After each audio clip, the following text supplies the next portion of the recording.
Sebenarnya ramai yang saya rasa Suhakam ya, dia mungkin keliru kot. Keliru. Sebab warga asing, pekerja asing di Malaysia, warga asing di Malaysia ada dua kategori. Kategori pertama adalah mereka yang mempunyai permit pekerjaan. Itu masuk secara sah. Dan mereka ini dilindungi sebagai pekerja yang mendapat permit sah untuk bekerja. Mereka dilindungi, pekerja ladang.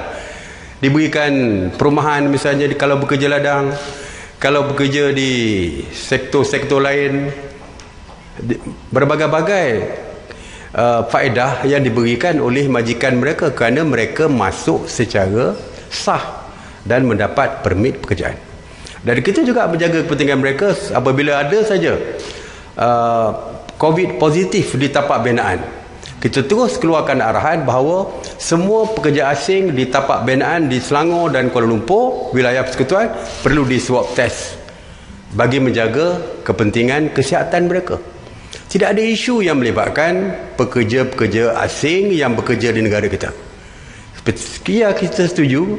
Kita perlukan mereka untuk pekerja-pekerja binaan, pekerja-pekerja di perladangan dan berbagai-bagai sektor yang melibatkan 3D ni.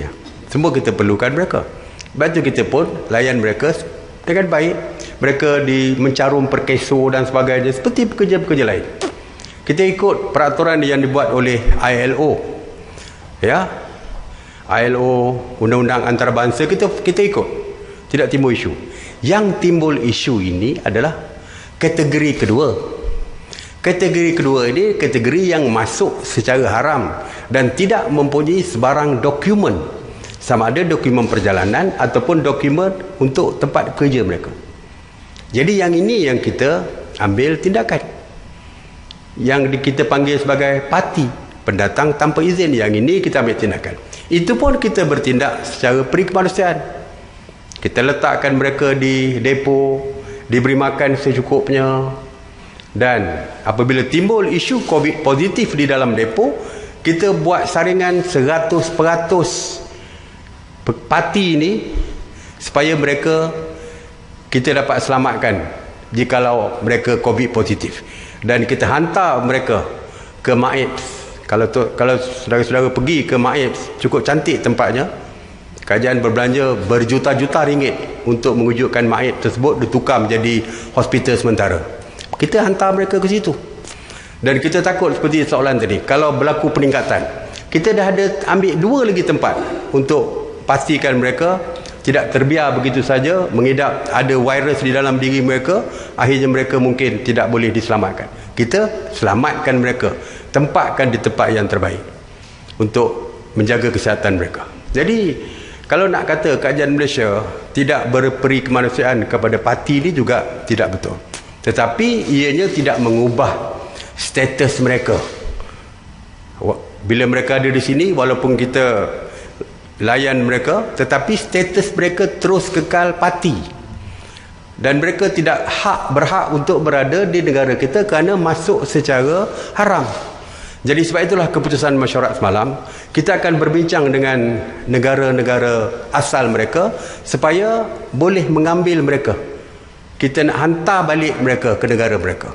Ya, kalau boleh kita tidak nak penjarakan pun, hantar balik kepada negara mereka supaya kita boleh selesaikan isu parti ini. Jadi setengah parti itu ditangkap sewaktu mereka menceroboh masuk ke lorong-lorong tikus. Takkan kita nak berikan layanan istimewa, bebaskan mereka dan sebagainya? Tak boleh. Kerana ianya melanggar undang-undang negara kita. Dan kalau tuduhan mengatakan kita menyerbu parti sewaktu PKPD ni, so di PKPD itu tidak betul. Sebagai contoh, di Selangor Mansion, apabila di lockdown PKPD dilaksanakan, semua yang berada di situ terkurung dan tidak dikeluarkan. Antaranya termasuklah 586 parti berada di dalam Selangor Mansion tersebut. Apabila tamat tempoh PKPD, kita nak buka PKPD. Kita nak buka. Tidak ada lagi apa nama barbed wire ni, kawat berduri yang mengelilingi bangunan di Selangor Mansion. Jadi masyarakat di situ, penduduk yang berada di Selangor Mansion bebas untuk keluar masuk. Parti tidak mempunyai dokumen perjalanan. Kalau kita buka, orang lain boleh hidup seperti biasa, seperti sebelum PKPD, tapi mereka takkan kita nak lepaskan seperti orang lain.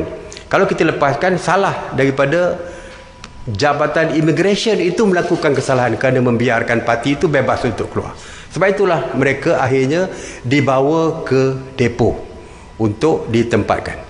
Jadi bukan kata kita ambil kesempatan serbu mereka di PKPD, tangkap mereka. Tidak berlaku seperti itu. Kerana mereka memang dah ada di situ. Kita saring mereka selama 2 kali sehingga negatif, dan lepas negatif kita hantar mereka ke pusat-pusat depo tahanan. Dan inilah yang akan kita lakukan.